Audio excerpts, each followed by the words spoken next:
We had to say goodbye to our new friends at the treetops and then take a long trek to get to Ngorongoro crater. Little did we know that the lodging was more than top-notch. We stayed at the Neptune Lodge, and I heard from multiple people over and over how this was the nicest place they had ever stayed. I believe it. This place is incredible. It is so nice that it should be the destination instead of part of the journey. The ground space outside was perfectly manicured and beautiful.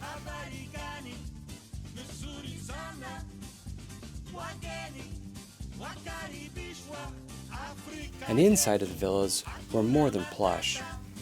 Each villa had a family room and a bedroom with a fireplace in between which could be used on both sides.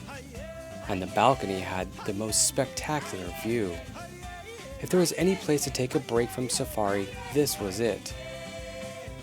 Again, we had an incredible lunch, and then a bunch of us went on a walking trek with Nuru.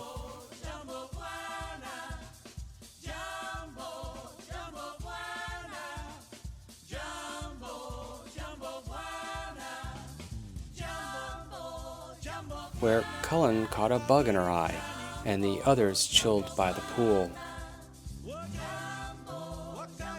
The next morning we set off bright and early to check out the crater. Technically it is not a crater but a caldera. Ngorongoro crater is the world's largest inactive, intact, and unfilled volcanic caldera. The crater formed when a large volcano exploded and collapsed on itself 2 to 3 million years ago.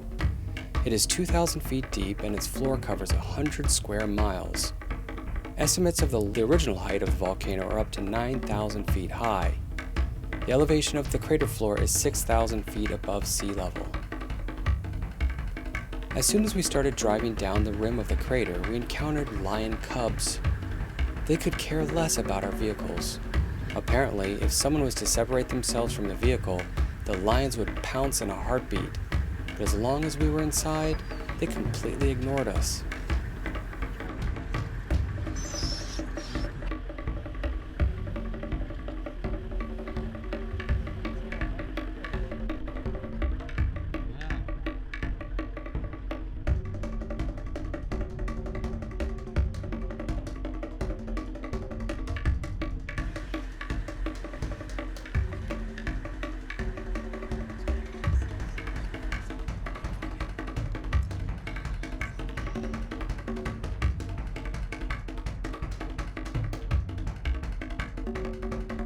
We then continued into the flats of the crater.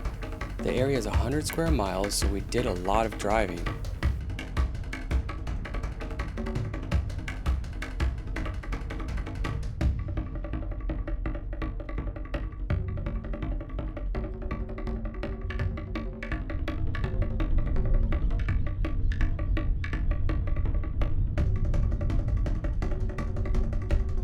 It didn't take us long until we encountered some hyenas, and boy are they ugly.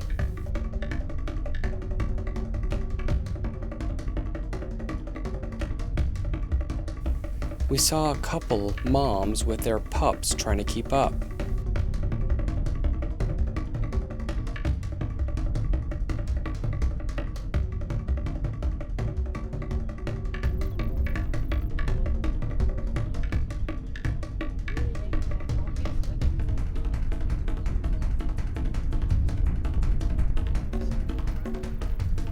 And then from a distance, a hyena from a different family started coming towards the group. The mom and kids ran away, but the other hyena kept on coming. We asked our guides, and apparently hyenas have a very ugly fight.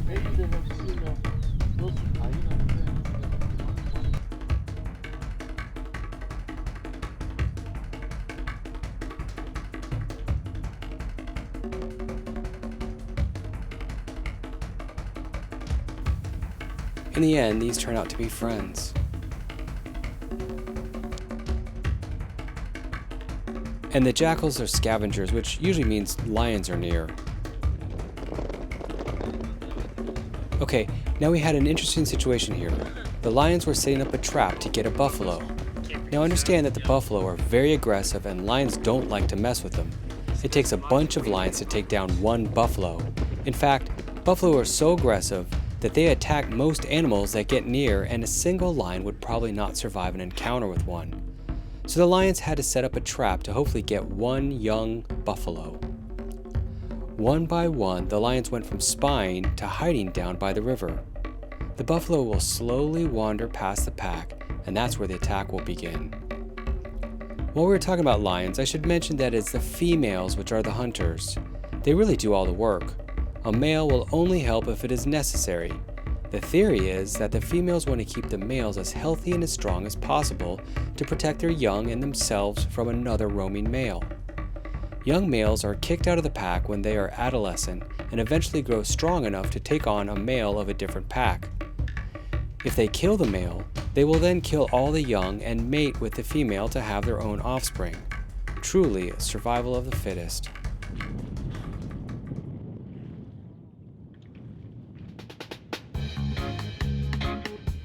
We drove to the pond where the hippopotamus lived.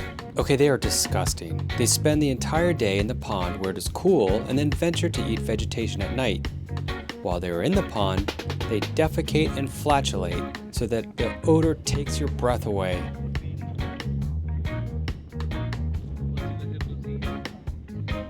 They are very dangerous to be near, but I am surprised that anyone would get near them.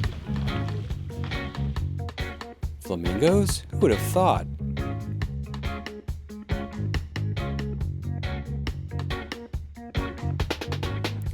Completely contrary to how the lions live, we drove to a VIP spot where we had an amazing catered lunch. Mikado brought out first-class picnic with a consistent, excellent food. We were so spoiled. And of course, a monkey showed up to steal some food. After lunch, we headed out and saw dirt devils in the distance. They would pop up here and there. Somewhere along the way, we passed the area where two German brothers lived in the late 1800s. They farmed and hunted for 4 decades until the area was designated as a conservation area.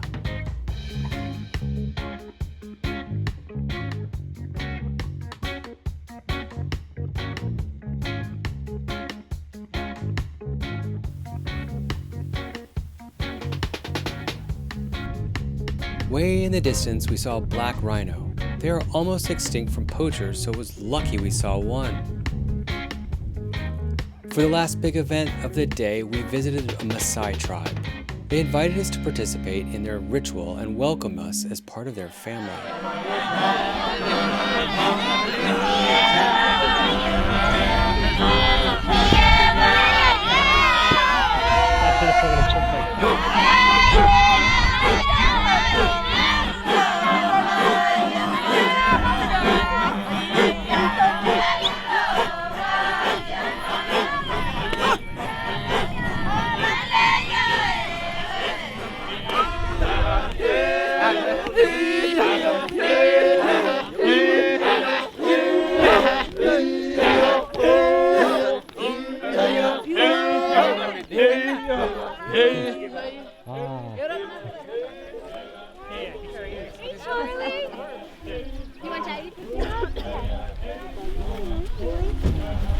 Asante sana.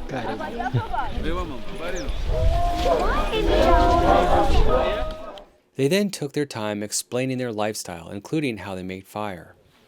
This is this is from cow dung, a dry dung. So the ashes drop to the dry dung, then we put on dry grass, the fire appears soon. So if someone... They showed us the insides of their huts and explained details of their culture. Okay. So we are going to see inside, and I'm going to be explain everything inside. Okay. Yeah. What's your hand? Yeah. Sorry, Bob, can I have your hand and I will show you the way? Yeah. Asante sana. Yeah. Okay. A little bit, we're just waiting for it. Just. Yes. Yeah.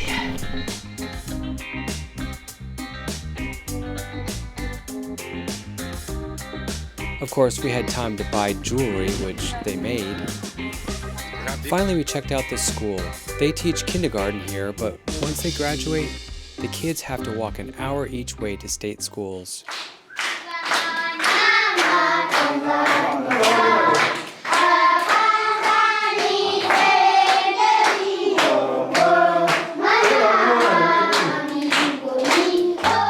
Driving back to the Neptune Lodge, we would see baboons mating on the side of the road.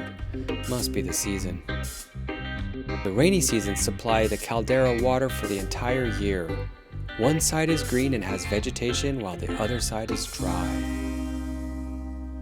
And then back to our lodge for some R&R and an awesome dinner.